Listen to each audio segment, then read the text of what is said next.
Peace YouTube, what it do? Your boy Justice Shabazz back with another video. This video, I don't like coming with these videos when it comes to negativity. I like to talk positivity, but I like to also inform the people what's going on, because you're not going to hear about certain things on the news. You know what I'm saying? It's not going to be national headlines, but that's why I create this platform, so I can control the narrative, so I can submit information to the people, because it needs to be heard, it needs to be acknowledged what's going on out here. So I just heard about this story probably earlier this morning. It's out of Florida. I'm gonna play the clip and I'm gonna come back with my commentation. Alright, tragic situation, but this is America and it's not going nowhere. Fair use, fair use. This is from MSNBC, a news clip. And I'll come back after the narrative. I'll come back with my narrative after the information. Jessica A.J. Owens, a mother of 4, was shot and killed by an unidentified woman in Ocala, Florida. According to civil rights attorney Ben Crump, who is now representing the Owens family, A.J.'s children, who are 3 to 12 years old, were playing in a field next to an apartment complex when a 58-year-old white woman allegedly began yelling at them to get off her land and calling them racial slurs. According to Crump's statement, the children left, but accidentally left behind an iPad, which the woman took. When one of the kids tried to retrieve it, the woman threw it, hitting the boy and cracking the screen. Ms. Owens walked across the street to speak to the woman, but Crump's office says when she knocked on the door, the neighbor allegedly shot her through the closed front door. The bullet hole is shown here in photos provided by Crump's law firm. Owens was shot and later pronounced dead at the hospital. The shooter responsible has not yet been identified, arrested, or charged. The family held an emotional news conference today to demand answers and, importantly, an arrest. The Marion County Sheriff's Office also held a press conference today. They did not confirm or deny Trump's account, but they did say they know who the shooter is. There had apparently been an ongoing feud between the shooter and Owens about her children. The sheriff also shared that when Owens came to the shooter's door, there was a heated exchange before Owens was shot through the door. At least 2 of the children may have witnessed the shooting. Joining me now in their first interview is Pamela Diaz, the mother of A.J. Owens, A.J.'s son, Isaac Williams, and Ben Crump, the attorney representing the family. Thank you all for being here, and I am so... All right, I'm going to end it. I mean, we don't got to hear the family side, because obviously they're in grief. They're mourning the loss of their mom, because one of her children, they said, was right next to her when she got shot. Okay, so I want to say this, because this kind of reminds me of the situation in, I can't remember where it was, but where the young kid went to the wrong address. He was trying to get his family members, his sisters, brothers, whoever he came with. He went to the wrong address, and he knocked on the door, and he was met by gunfire. An old white man shot through the door and killed him. So my thing is, what in the world is going on out here? And this another thing for people, especially black people. You know what I'm saying? You want to move to Florida, you want to go to Florida, and it's all good. Good weather, you got a lot of sightseeing, a lot of, good history, good culture, good weather, all of that. But this is what you got to deal with. If you go to Florida, and if you got to deal with a racist European woman or European man, you better be prepared to pop their ass, okay? And I'm not trying to condone violence. I'm not trying to escalate, purge, or anything like that. But fuck that. You got to know what's going on. You got to know the times and age we living in. People have a mentality to kill at will when it comes to black people. I mean, they said that this lady, the white woman who shot the black woman in Florida, she was saying racial slurs to the children. She was just being very obnoxious and rude. And obviously she didn't have no regards to life, especially black life. She killed her through the door. Didn't even get a chance to talk things through. And that's another issue. People don't talk no more. People don't try to iron things out. First thing you want to do is get a gun, get a weapon, and resort to violence. So you want to go to Florida? Be prepared for this. It ain't just white woman, white man. You got to deal with black men, black women, anybody you come into an altercation with in Florida, they can pop you if they feel immediate danger. That's part of the stand your ground law.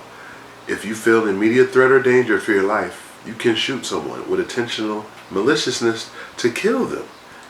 And this is bananas right here. They have to change this law.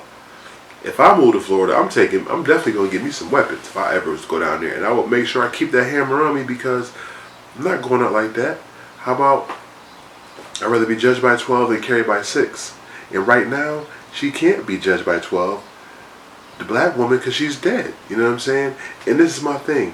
Why are they so privileged to where they can't go to jail? You know what I'm saying? And why they hide this woman's name? Another thing I don't understand. If it was a black man or black woman who shot another white woman through the door, they would go back to they first was born. All their history would be put out there. Why is this woman being protected? Oh, I know. Because she has the complexion for protection. That's why she's being protected. She has a complexion for protection.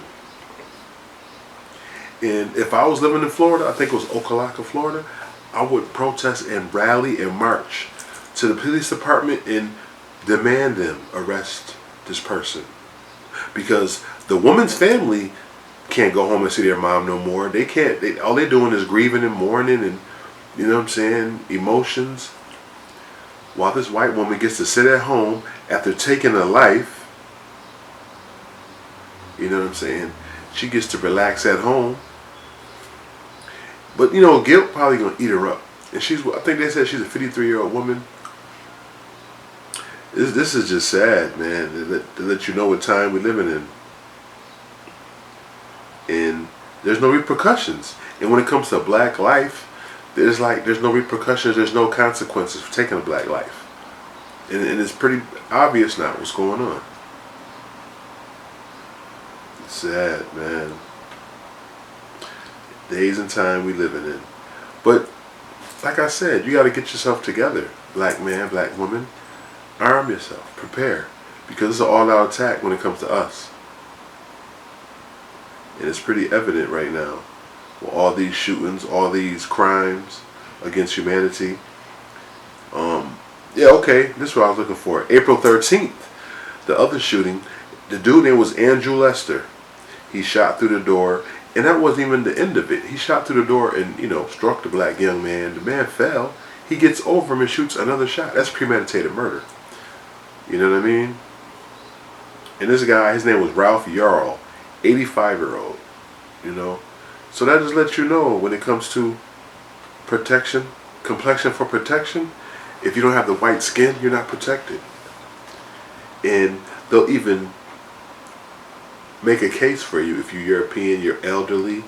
I mean, look at the lady, what was her name? Her last name was Bryant. The lady who lied on Emmett Till. She just recently died, but she should have been arrested for falsely saying the man raped her, molested her, looked at her, whatever. And he got brutally beaten and killed behind this woman who lied. But no justice was served to her. So you got to know what's going on these times and days. It's every man for themselves. And if you're a black man, you better be extra careful and have extra backup and have a plan for yourself. Because in the wrong neighborhood, the wrong time, you can get executed. And the person who does the executing, as long as they're European and they're elderly, they'll get away with it. Until your family or to your court, until the system fights for you. Sad days and times. So I just wanted to leave it there. I wanted to alert the family, let everybody know what's going on. White woman shoots through the door, kills a black woman in front of her children, which means these children are going to have traumatic, PTSD. It's a traumatic situation to see your loved one get gunned down in front of you. They're never going to be the same after this. But end of the day, will they convict this woman in Florida? Will justice be served for this black lady? Unbelievable. Protons, electrons always cause explosions. I conducted an interview. I was supposed to have done it yesterday. Earlier, initially, it was the Monday prior. And that was Memorial Day. But, sometimes people don't hold the end of the bargain. But conflicted schedules sometimes as well. But I will be having an interview soon, family. Maybe next week. Because this person is a very, busy person. And I understand. In these days and times, you have to be productive. And that's another way to stay out of trouble. Stay productive. You know, work out, play ball, play sports, stay active, be productive. You know what I'm saying? You got to work 2 jobs and work out at the same time just to keep yourself busy. Because they say the devil's playground is an idle mind. Meaning the more time you have to freely maneuver and just BS out here, you can stumble across some BS out here. Alright, protons, electrons, always called explosions. Your boy Justice Shabazz. Be back with more good content, more good interviews, and a lot of other things in the making. I'm not even going to say it what I'm got going on because I don't want to jinx it. You'll just see it when it's finished, the product. You already know your boy Justice Shabazz. Have a beautiful day. Peace.